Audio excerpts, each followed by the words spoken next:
Kaixo eta ongi etorriak gaurko saiora. Gaurkoan, Irungo mendizale taldeko Josean eta Katxo izango ditugu gurekin. Hala ere, lehenago has gaitezen betiko edukiekin.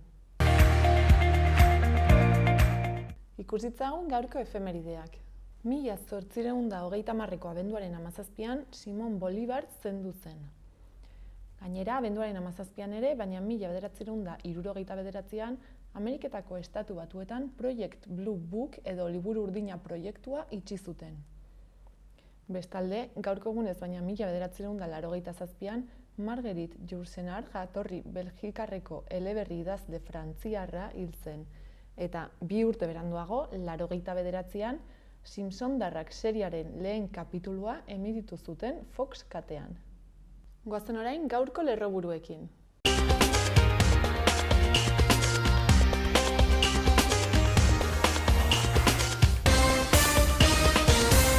Arratsaldeon eta ongi etorri bertan berri albistegira. Gaur abenduaren 17a ostirala, hauek dira Iruñerriak eta Nafarroak utzitako albiste nagusienak.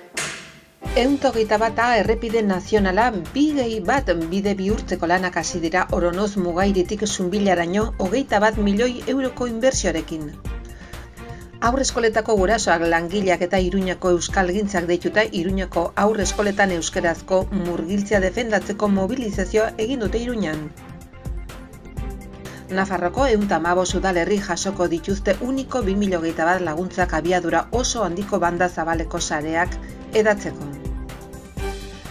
Pintura eta dantza uztartuko dira Ziudadelako labeko erakusketa berrian. Jago Bailo artistak zentzumenekin eta kolorekin jolasten du urtarrilaren 30 arte bisitatzen ahalko den erakusketa honetan.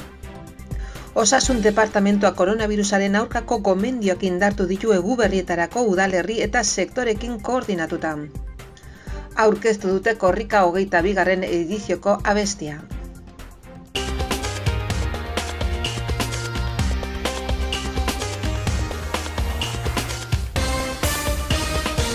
Asteburuko agenda errepasatzen jarraituko dugu. Gaur, 7etan Katakraken Bilduma 0 liburu aurkezpena egingo dute. Eta gainera, momentu berean, Lidia Txukopskaiaren Urpean murgildu liburua landuko du Katakrakeko irakurle taldeak. Horretaz gain, bihar goizeko 11etan hasita, familientzako arte laborategia burutuko dute Juslarrotxako Zibiboxean. Eta agendarekin bukatzeko, bihar ere, baina arratsaldeko 6etan, Ameli eta Xirrikituen Jostunek ipuin kontak eta musikatu saioa eskainiko dute Juslarrotxako Zibiboxean. Sarrera doakoa izanen da, lehenagotik izena eman da, eta 3 urtetik gorako zuzendutako saioa izanen da. Pasa gaitezen orain gaurko komunikabideen azalak aztertzera. Diario de Notiziasekin hasiko gara. Titularrak dioenez, Txibitek COVID pasaportearen erabilera kirol guneetara zabaltzeko apustua egin du. Argazkiaren bidez aldiz, udalak mailari oposizioa egin diola nabarmentzen du, Iruñeko gehiengo demokratikoa ez errespetatzeagatik. Horretaz gain, kopan osasuna larri pasa dela azpimarratzen du. Gaia aldatuz, Errenigako parke fotovoltaikoen aurka 25.000 sinadura bildu dituztela jakinarazten du gaurko Notiziasek azalean. Eta Caritasek hartatutako 2.482 pertsona 2 urte igaro ondoren itzuli egin direla ere jasotzen du. Bestalde, eta bukatzeko, 22. korrikak hitzekin abestiaren bideoa aurkeztu duela aipatzen du. Diario de Navarrara pasako gara. Covidaren presioak Nafarroan ebakuntzaketen eta erizainen oporrak arriskuan jartzen dituela dio titularrak. Argazkiaren bitartez, osasunak kopan emandako urrats irmoa nabarmentzen du. Horretaz gain, kabalgata eta olentzerok Iruñako irteerak mantentzen dituztela jasotzen du azalean. Bestalde, Iruñeko oposizioa osoko bilkuratik doala ere jakinarazten du. Gaia aldatuz, Zunbilak puntu beltz bat salbatzeko sarbide berria izango duela azpimarratzen du. Eta azkenik, Joan Subiratzek Manuel Castells unibertsitate ministro gisa ordezkatuko duela aipatzen du gaurko azalean. Gararekin jarraituko dugu. Titularrak euskarazko eredua orokortzearen aldeko adostasun zabala nabarmentzen du. Argazkian, erlojuari bira emateko subprefektuaren aurrean hondarra jarri dutela erakusten du. Bestalde, Parisek hizkuntza murgilketako eredua baimentzen duela jakinarazten du egunkari honek. Eta 40 eta 59 urte bitartekoentzako hirugarren txerto batek 1 milioi bat dosi suposatzen dituela ere aipatzen du. Jarrai dezagun berriaren azalarekin. Titularrak Frantziako gobernuak murgiltze eredua erabiltzea posible dela ezarri duela azpimarratzen du. Argazkiaren bidez, hezkuntzan eredu bakarra xede duten eragileak ageri dira, aldarrikapenarekin. Eta amaitzeko, Zaldibarko auzian epaileak Berter Recycling enpresa gisa deklaratzera deitu duela jakinarazten du. Eta Euskal Herria irratiarekin bukatuko dugu. Albiste nagusia, oposizioak Enrique Maia eta Navarra Suma bakarrik utzi dituela da. Bestalde, 2022ko korrikaren kanta aurkeztu dutela aipatzen du komunikabide honek. Eta azkenik, gobernuak COVID-19 ziurtagiria eskuratzeko sistema berria martxan jarri duela jakinarazten du. Joan gaitezen orain, gaurko eta asteburuko eguraldien iragarpenak ikustera. Gaur, ostiralean, eguraldiak berdintsu jarraituko du. Egunaren hasieran hotz egingo du eta behe lainoa agertuko da. Orduak pasa ahala, lainoa desagertzen joango da, baina hegoaldeko zenbait lekutan iraunkorra izango da, batez ere Ebro ibarrean. Gainerako tokietan eguzkitsu egongo da eta Kantauri isurialdean tenperatura maksimoak 10 gradutik gorakoak izango dira. Hegoaldeko edo hego-ekialdeko haizea ibiliko da. Arratsaldean, kostaldean ekialdetik joko du. Bihar, larunbatean, eguraldiak ildo beretik jarraituko du. Ipar isurialdean eguzkitsu egongo da eta oro har tenperatura maksimoak goxoak izango dira. Hegoaldean ordea lainoa iraunkorra izango da eta hotz egingo du. Goizean goiz barnealdean izotza egingo du, batez ere Mediterraneo isurialdean. Hego-haizea nagusituko da. Kostaldean tarteka ekialdetik joko du. Eta azkenik, igandean ere lainoa izango dugu hizpide hegoaldean, iraunkorra bereziki Ebro ibarrean. Ipar isurialdean aldiz, zerua oskarbi egongo da. Tenperatura hotza izango da goizaldean eta goizean goiz, eta izotza egingo du barnealdeko zenbait tokitan. Tenperatura maksimoek berdintsu jarraituko dute, eta haizeak hego-ekialdetik joko du.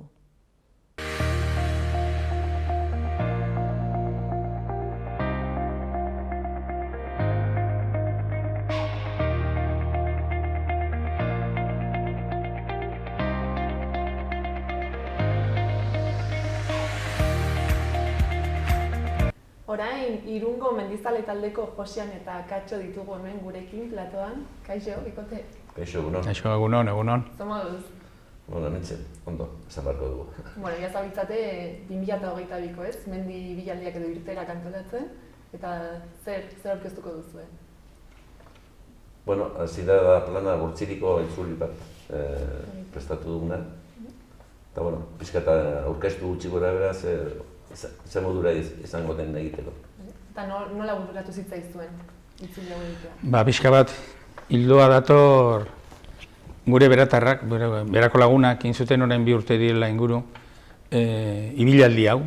5 herrietako mugainetikan ibilaldia, egun bat ezakorrik hain zuten taldeka, herriz-herri horrela ibili ziren, ikaragarrizko arrakasta honakin gainera. Da, pixka bat hori helburutzat hartuta, burutan, egin dugu oinez egitekoa, nola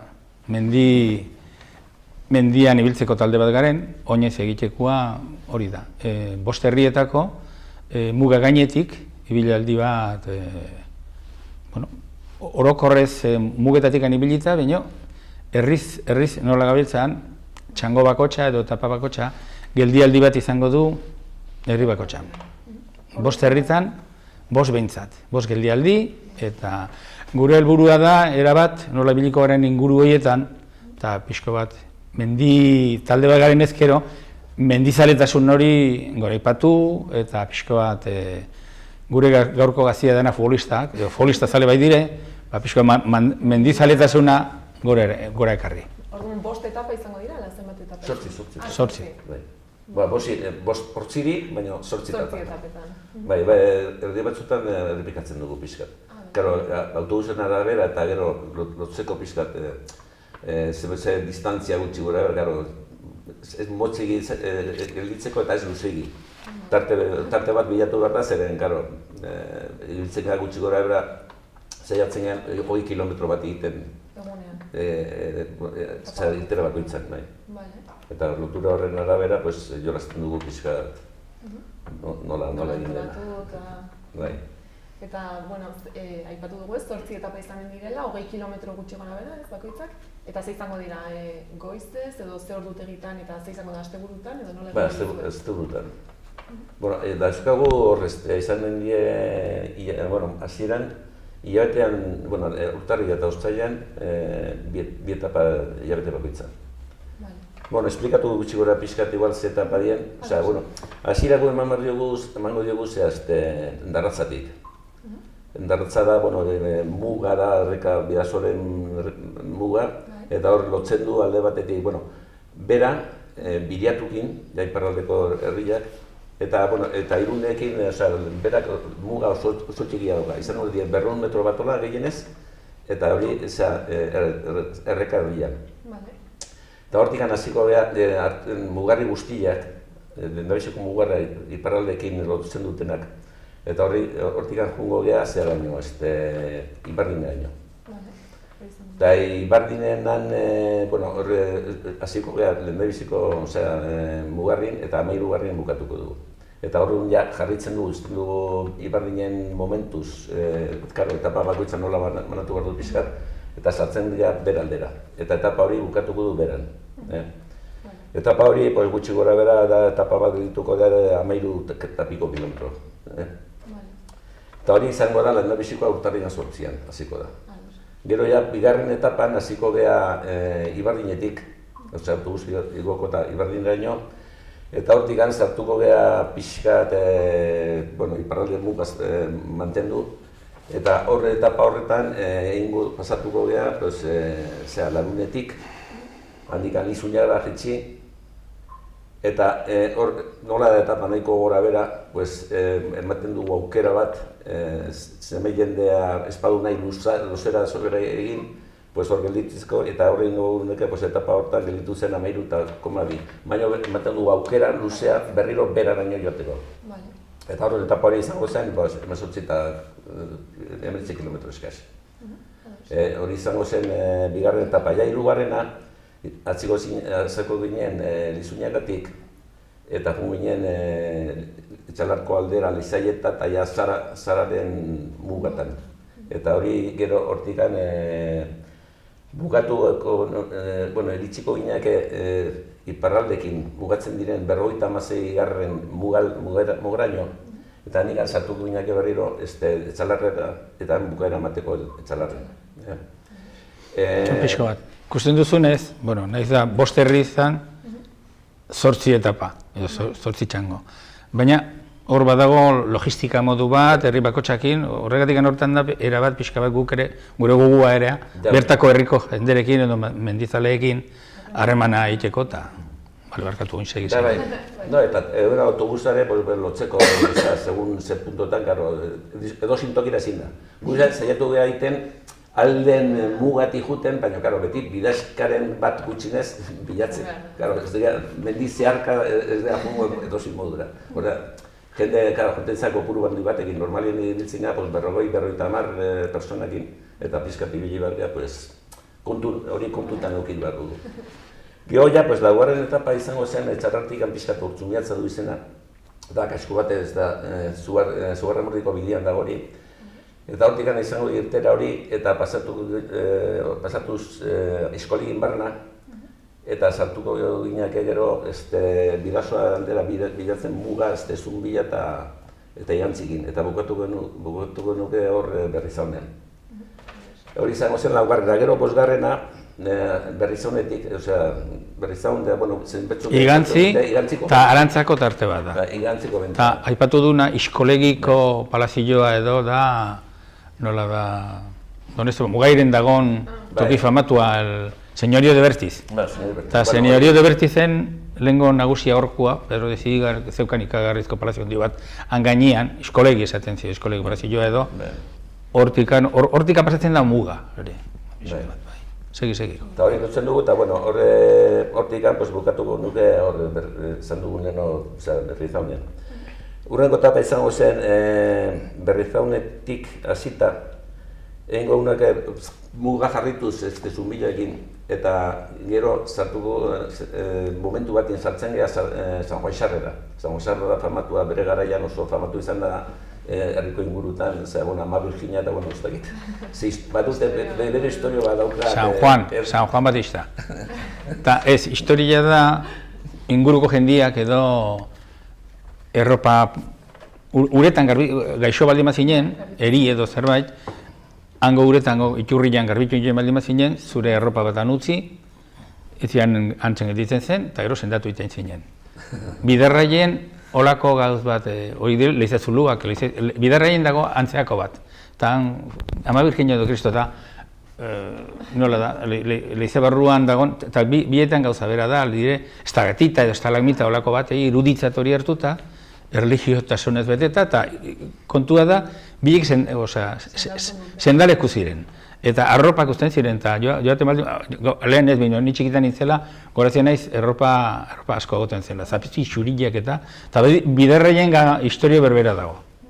Eta ni gorazien naiz gainera nire amatxi, nire izeba, haren bezutakoan izen, Lurdesen egondu ziren, eta karri zuen botil bat hango Ama Virginia. Eta gure amatxek esan zion. Maitxu kendu hori, ni fede gehiago dago gure San Juan Xarreko uretan baina. Bueno, pues gero, San Juan pasatu ondoren, jarrituko dugu igantzino. Bueno, eta igantzitik lezakan bukatzeko. Eta etapa hori. Eta gero ja, urrengo etapa, hasiko ginak berriro Arantzan. Eta Arantzan izango dire bi etapa zira. Zeren, karo, Arantzatik urrengo etapa izango zen Aritxulegi. Eta, bueno, mendi desnibela oso ondila, kilometro zoera, eta oso zaila egiteko, orduan egin dugu etapa bat Arantzatik atera, egiten dugu mendia, ematen dugu kaitza, egiten dugu buelta bat eta berri bukatzen dugu Arantzan. Eta gero ja, zazpigarren izango zen Arantzatik atera, eta Izunbarna, Bianditz eta iritsi Aritxulegira. Eta ja, gerituko zen gero azkenekoa. 8garren izango zen Aritxulegik atera eta jetzi San Anton urtegira. Eta handikan bukatu ja berriro Darratzan. Baina, bueno, most txamarra gelditzen zaigu, eta, bueno, pentsatu dugu gero, tren txikito ditzen duguna, bere garriko trena zegoen pista hortatik, Alkaiagara nioa iristea. Eta, bueno, gertuko zen etapa magostekoa, eta Alkaiaga, bueno, ondo atertzen bada, pues igual pentsatuz, historia bukatu Baskari batekin. Baina, bueno, hori plantatu beharko eta ikusi beharko da bere momentu. Eta hori izango, bueno, denetara apostatuko zen gutxi gora berateko die, 8 etapa doitaz, 150 kilometro gutxi gora bera. Eta hori duzuen helburua zer da pixkat herri desberdinetako jendea animatzea, etapa bakoitzan jende desberdina, ala espero duzuen mantentzea taldea? Mugitu, era bat, ja, nola irundikan, gu, nahiz da gu bakarrekan ibiltzen bakarra ere, ibiliko era. Baina nahi genuke ja pixka bat, inguruko herrioiek era bat, bueno, salsan sartu, eta hurek ere mugitu ditezela. Eta zen autobusa zer izango da, irundik beti, ala ere herrietatik pasako zarete? Ez que autobusa berez irtera, Elizondotik azten da. Bale. Bueno, jarri dugu, normalian irun aldera eta gero buelta. Baina bada, jarri dugu Etxarrerko bendan, parada, ofizialki parada bat. Gero irunen da Hondarribin biltzen du jendea. Eta gero, ikusi beharko du jendeen arabera zer apuntatzen den, aukeraren baten jendea jasotzeko. Hori martxa berak ere erakutsiko dugu.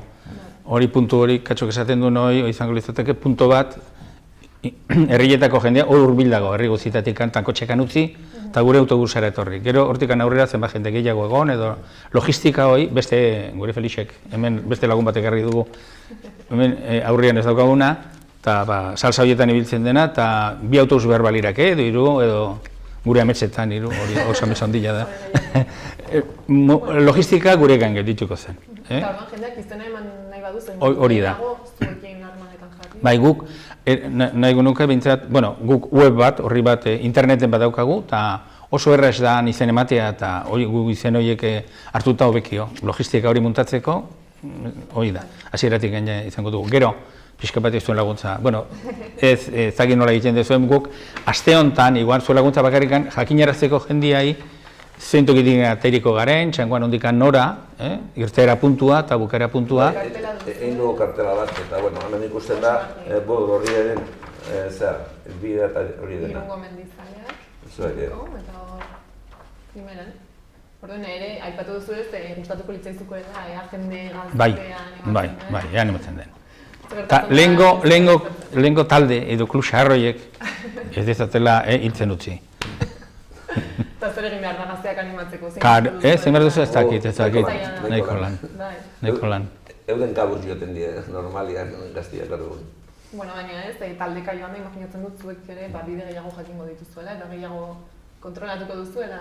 Bueno, gaztia uste dugu. Gu soziedad bezala, zeiten dugu, induguna guk Irunen esate batero, Pirinien ingurutan, etxe bat hartu dut erosi, eta muntatu gaztiak gara eramateko, alde batetik nahi dugu Irunen afizio ondila dago eskira joteko, eta, bueno, hartxelo egin baldin badute, bazkaldu eta soziedade baten modura oso merke gelditzen zagarea jutia, gero forfeta edo hori ez, bino gaztiek, historio horren bidez, elkartea ekarri. Gero harremana transversal, esaten da, transversartuko genduke guk. Zaituko ginate egiten. Gero zaila da. Zuek... Bueno, urtea hasteko ez, modu polit bat da, bortzi Bai. Baina herrian bertan bada ez, norbenaren herrian, herrixago ere. Bai. Bazta gustatuko litzaizuek ez, honekin. Bai, pixka bat, mendizadeletasuna pixka bat gora ekarri. Hon pandemianekin ikusi egin da, gure sorpresa handirako izan dut da, hori Euskal Federazioak ere ohartu egin da hortaz, pandemian denboretan, jendea mendire itzuli da, azte bukaeretan, mendia jendez bete egin da. Bete, eta nola da, federaziorako izen emateak, goramen ikaragarri izan dute. Ona, oso ona. Orduan afizio bat dago, hori nola bideratu hori da kontua. Guk ere gure taldian, Irunen askoz daukagu federatu indiena gure bidez, gure elkartzearen bidez, baina beren kabuz hiltzen dienak, gaztiak. Hoi da, elkartasun, xarren kontu erakarri. Baina, historio kontari esten bagera gure hile xuriekin zengo digo. Nire alaba sumatzen dut ez, ez da el viejo kontan du historiek. Xarra bere historioekin hor. Baina hori bai, gure ezakit, gure iduritzen zaigu orandik ere zenbait mendi gauza egiteko elkartea ona dela. Guk etxe horren bidez, guk jakan, egin behar dugu, ez dut esan nun jakan, zerengatik Pirinioak bertan izateko. Gure elkarteko amets luzea izan du da, eta azkenin gauzatu egin behar dugu. Datorren urtien bai egingo dugu. Ez da bakarrikan, nik eskira juteko gazian gero eskoletako umeak, horrea, 30 ume bere irekasleekin, Irungo, herriko bazterretatik, Euskal Herriko, uste dugu etxe horrek hor, alberge gisa hor jakan egon da, ondorio, mendizaletazunerako ondorio oso onak ekarriko ditula. Eta esan duten hori gure gaziak. Bueno, toki horretan bizitza aman komuna ingo dute, bere kabuz bakarrikan ibiltzen ez, horrela elkarrekin elkartasuna lorarazteko. Bueno, ordu momentuz ez, urtarrilean eta otsailean bortzi ditzuia dingo dutu, eta gero imaginatzen dut urte osoan zehar ere beste irteerak, ez? Bai, bueno, etapa hok azkenin, hasieran urtarria eta otsailean egingo dire lau. Gero martxoan badago beste bat, apilean beste bat, eta gero ja azkeneko biak luzatzen da pixka bat. Bat izango da uztailan hasieran eta azkeneko izango da ekainean. Eske, karo, programan hartu behar da dena, eta gara, guzatu du 8 etapa, eta beste batzu, gero jendea bilatzen du pixkat ze garaiatan da egokina batzuk edo bestiak. Hori junta direktiba onartu du bere modura eta hola da. Baina guztia dago pentsatuta, da primeran, ez dakit zerbait gehiago ez, dagoen horrela aipatzeko bortzi ditzuliani buruz, ala guztut azalduta ditu. Ja, gutxi gora bera, gero etapa bakoitzakin emango du bere momentuan informazio gehiago, blog horrien sartuta, eta esplikatzeko gutxi gora bera, etapa nondik nora doan eta horako gauzak. Zaitasun izango duen, ez? Bai, saiatzen gara taldeen ikusita ze adina daukagun, juten nahiko lasai hori jendari hori erramatzaio. Ez dela hor, nibela ez deberdin esaten da agendetatian, baina saiatzen ja azken atzekoa juten diren nivelan jutea momentu guztian. Atxon pausua. Atxon pausuan. Orduan, beldurri gabe. Hori da. Bueno, imaginatzen dutenen, norbaitek zarantza edo galderaren bat badu ez duen web horriaren bidez ere... Bai, bestela deituta klubera, informazio guztia emanen ditu. Zuek pozik, zenbat eta jende gehiago. Bai. Primeran, ez dakit bukatzeko ez, mezuren bat bidali nahiko zenuketen edo zerbait gehitu nahiko zenuketen, esan dako ari. Venga, mezu horixe da, bost herrietako jendeak jakin dezan, Irundarrak bere inguruetatik hili garela eta lagun egiten badi dute oso kontent, oso pozik. Hori dek. Bale, mila esker. Ez horrela. Etortzeagatik eta primera joan dadila, itzulia. Hori da. Mil esker. Mil esker zuei, hori da. Jakin erraztegatik. Venga.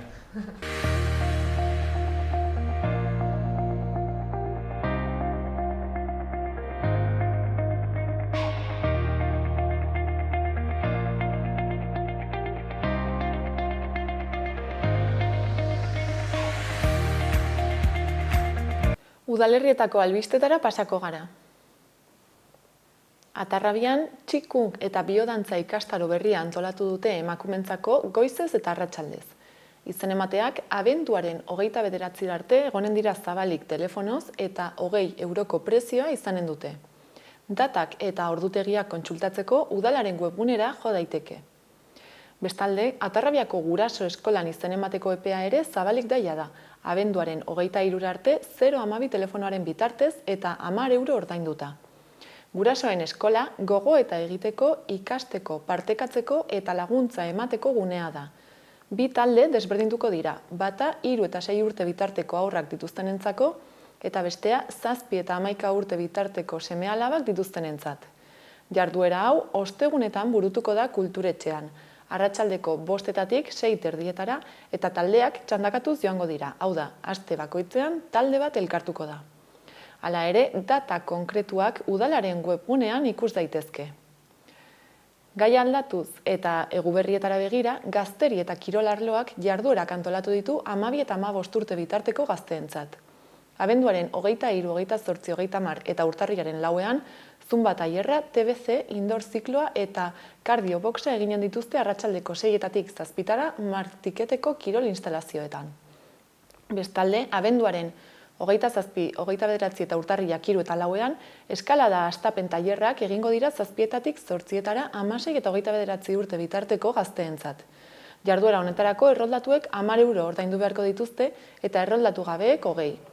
Gainera, izen emateak abenduaren 21 baino lehen egin beharko dira 012 deituz. Horretaz gain, 2004, 5, 6 eta 7 urteetan jaiotako gazteentzat Gazte Bizi Plus negua programa prestatu dute. Ostiraletan, 7-etatik 9 gaztelekuan. Programa urtarrilaren 14ean hasiko da eta apirilaren 9 arte iraunen du. Izen emateko azken eguna gaur izango da 012 infolokalera deituz eta 30 euroko prezioa izanen du erroldatuentzat eta bikoitza gainontzekoentzat. Programa honen barne jarduera eta ekintza desberdinak egingo dira, hala nola irteerak, jolasak, abenturak, kanpaldiak, tailerrak eta bar. Gainera, 2008 eta 9 urteetan jaiotakoentzat gazte bizi negua izanen da ostiraletan 6-etatik 8 eta larunbatetan 6-erditatik 8 gaztelekun ere. Hemen ere, gaur izango da apuntatzeko azken eguna infolokalera deituz eta 55 euroko prezioa ordainduz erroldatuek.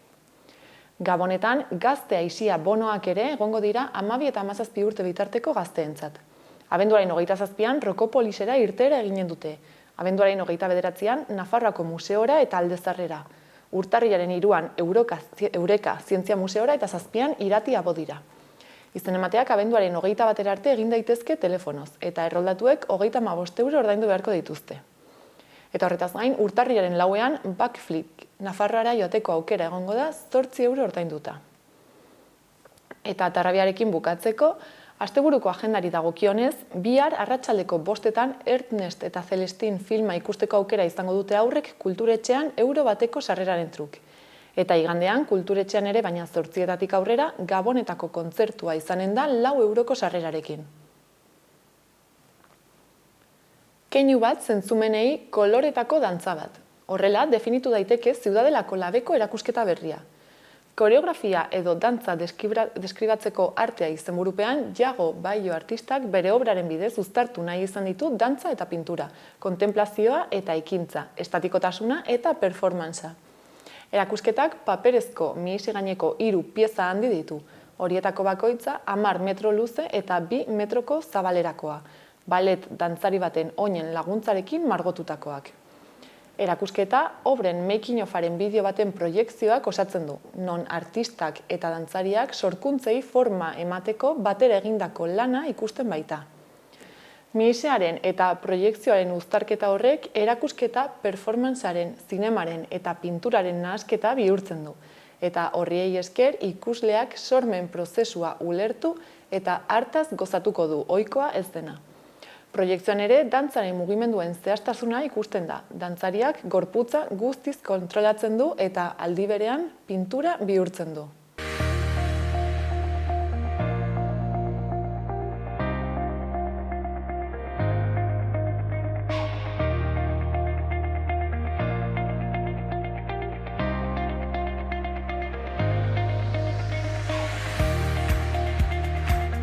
Gainera, Nafarroako parlamentuan izan gara COVID-aren inguruan galdezka. Bueno, gutxienez aztertu beharko lirateke, ezta? Kontuan hartu behar dugu Gabonak ate joka dugula eta kutsadura zifrak inoiz baino altuagoak izaten ari direla. Beraz, esaten dudan bezala gutxienez planteatu beharko lirateke. Egia da, ospitaletan ingresaturik datuak ez direla beste olatuetan bezala, ez dira bezain altuak, eta ziuetan ere ez, baina hala eta guztiz ere, adibidez, kutsatura tasa aipatu dudan bezala oso altua da, inoiz baino altuago, eta beraz, murrizketa gehiago planteatu beharko lirateke. Kontuan hartu behar dugu, lehen mailako arretaren zentroak gainezka daudela, eta hori oso garrantzitsua da, adierazle gisa behintzat kontuan hartzeko. Murrizketa gehiago hartzeko tenorean, kontuan hartzeko behintzat, hori gainezka daudela, ezin dutela gehiago, nahiz eta ospitaletan ez hainbeste izan, ezta. Beraz hartzeko modukoa. Egia da, PCR asko egiten direla gure komunitatean, ziurazki beste komunitatean baino gehiago, baina gero miaketa eta kudeaketa agian ez da hain ona. Ziurazki arakaitzele gehiago behar dugu eta haien lana, haien jarraipena beste modu batez egin ahal izateko. Beraz, giza baliabide gehiago behar dugu une honetan, hain zen ere kutsadura tasa horiek jaisteko. Zen motako murrizketak, ez daki zaila da asmatzea, baina adibidez COVID pasaporteak beste eremuetara zabaldu daiteke, adibidez ospitaletara, behin baino gehiagotan plantatu du hori, eta adinekoen zentroetara ere noski. Beste toki batzutan, beste herrialde batzutan, beste motako murrizketak plantatu dituzte, eta adibidez Frantzian, Alemanian, Austrian, toki batzuetara jendea esartu alezateko, beste neurriak hartu dituzte. Eta adibidez, RBR-etan aurrak etxean daude, oporrak eman dizkietelako.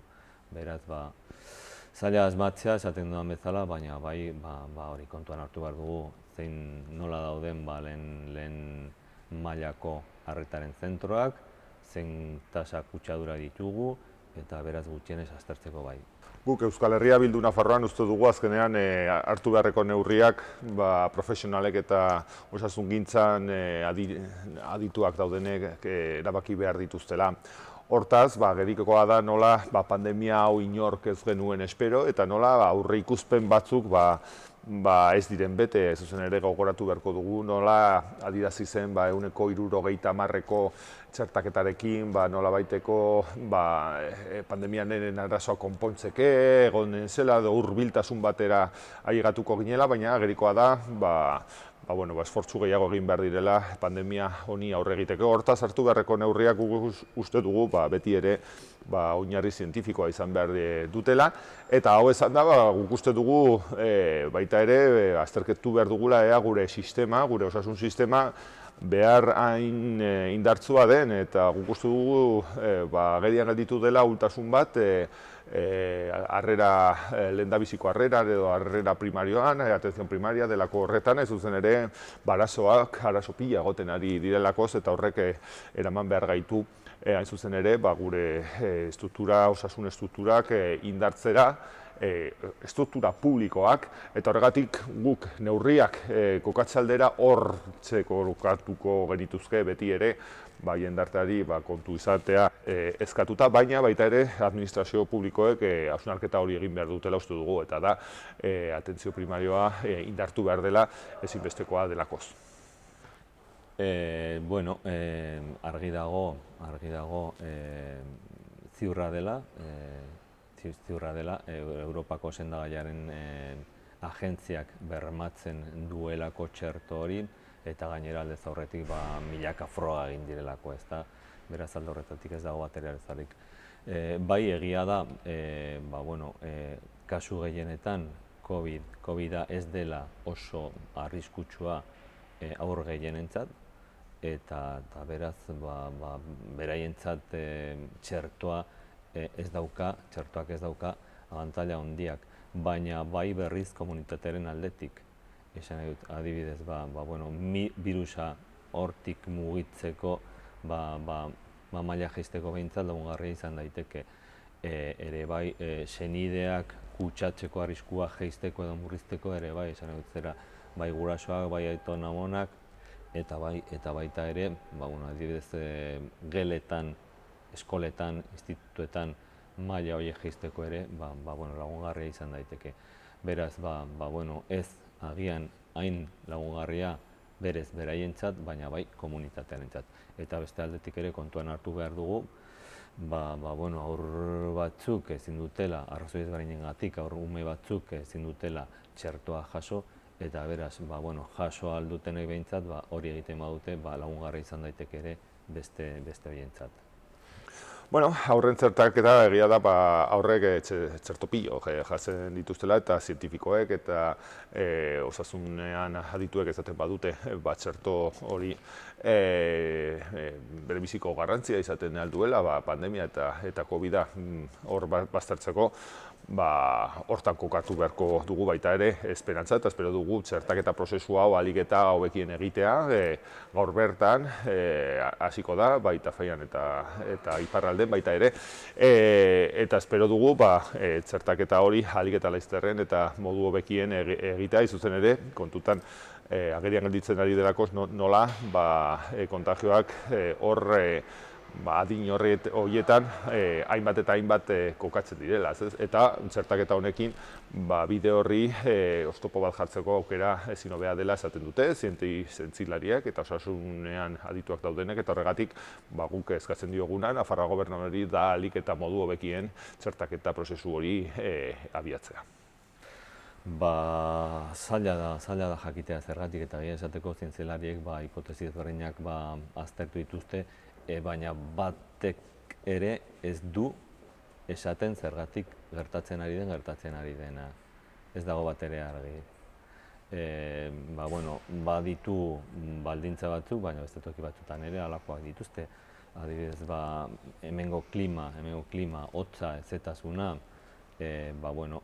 arnaz bizurentzat toki oso onak dira halako baldintzak, adibidez, hori esaten dudan bezala hotza edo ezetasuna handia, toki egokiak, oso egokiak dira halako birusentzat, ezta?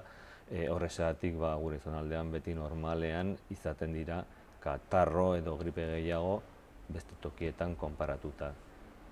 Beraz, hori kontuan hartzeko. Gero ere, kuadrillak, pipoteak, txoko gastronomikoak, toki ezin hobea dira birus horiek hain zen ere hazteko, garatzeko. Eta gure bizimodua beti toki itxietan, eguraldia zela eta, klima dela eta, beti pasatzen dugu denbora asko toki itxietan, bereziki orain neguaren atean gaude, beraz halako tokietara jotzen dugu, beraz halako tokietan denbora asko pasatzen dugu, eta asko egokiago dira halako birusentzat, ezta. Hala eta guztiz ere, ez dira baldintzak, esan nahi zera, baldintza horiek ez dute azaltzen zergatik gertatzen ari den, esan dudan bezala gertatzen ari dena. Bai, egia esateko, agian 5. olatuaren desaskalatze hori prozesua agian azkarregi egin genuen, gainera triunfalismoz beteriko horretzen batarete, esaten genuen, hau gaindituta dago, beraz pasa da pandemia, ez da horrela izan, ikusten ari gara ondoriak, eta horrezeatik tentuz beti jokatu behar dugu. Guk uste dugu, azkenean ezin garela fotasunean erori eta Nafarroan dena ongi egiten dugula eta ahalik eta hobekien egin dugula, ez guk uste dugu kritikoki aztertu behar dugula gaurko egoera eta hor agerian gelditzen dira hainbat eta hainbat eremu indartu behar direnak eragile publikoetatik. Eta horietariko bat lehen esan dut, eta da atentzio primariarena, baina baita ere, ziurrenik aztertu beharko da eta ebaluazio bat egin behar da ongi ez diren gauzak zuzentzeko. Eta hortan kokatu behar ditugu data txarrak egia da, eta agerian gelditu da nola Nafarroan oso azkar jakiten dugun zenbat dauden beste erkidego espainoletan ez bezala, ez? Horregatik, askotan datu altuak izaten aldi dira errealitatea erreflejatzeko edo irudikatzeko erraminta edo bitarteko hobeagoak dauzkagula beste erkidegoekin aldentzen badugu, baina bestetik baita ere esaten da, nola gripe egoeran beti Nafarroan eta erkidegoan gure datuak altuagoak diren, baliteke baita ere klimaren inguruko eta arrazoiak egotea. Ez dakit, baina guk uste dugu datu hauek oso kezkagarriak direla eta aztertu behar dugula jakiteko zeintzuk diren datu txar hauen zergatia, hain zuzen ere, zergati horiei beharreko soluzioa jartzeko.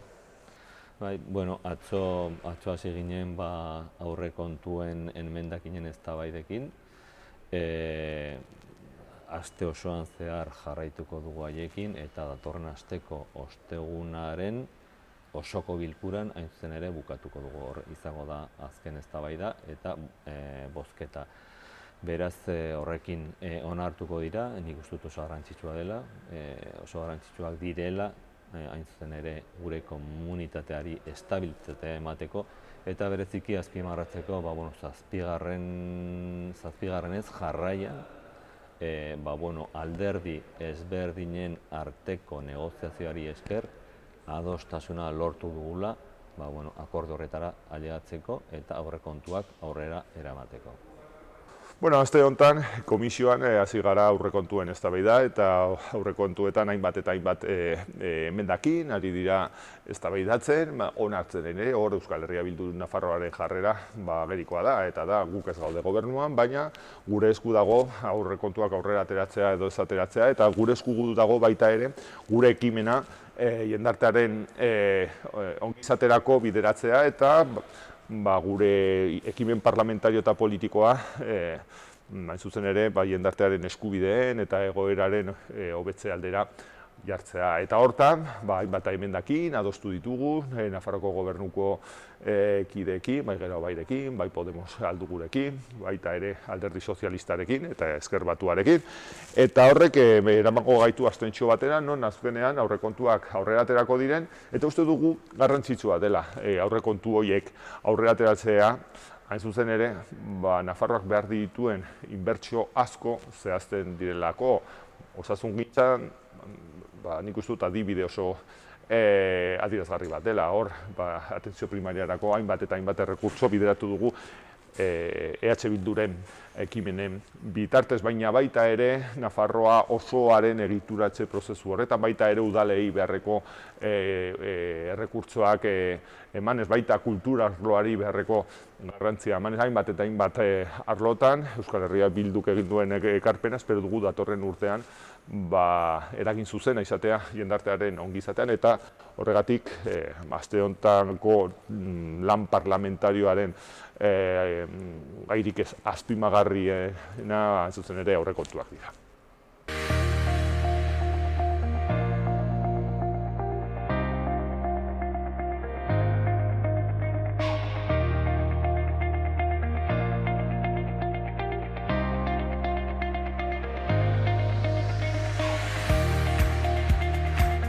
Beno ba, gaurkoz hau izan da guztia.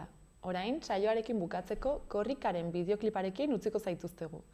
Mila esker, hor egoteagatik eta hurrengora arte.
Gobierno de Navarra. Nafarroako gobernua.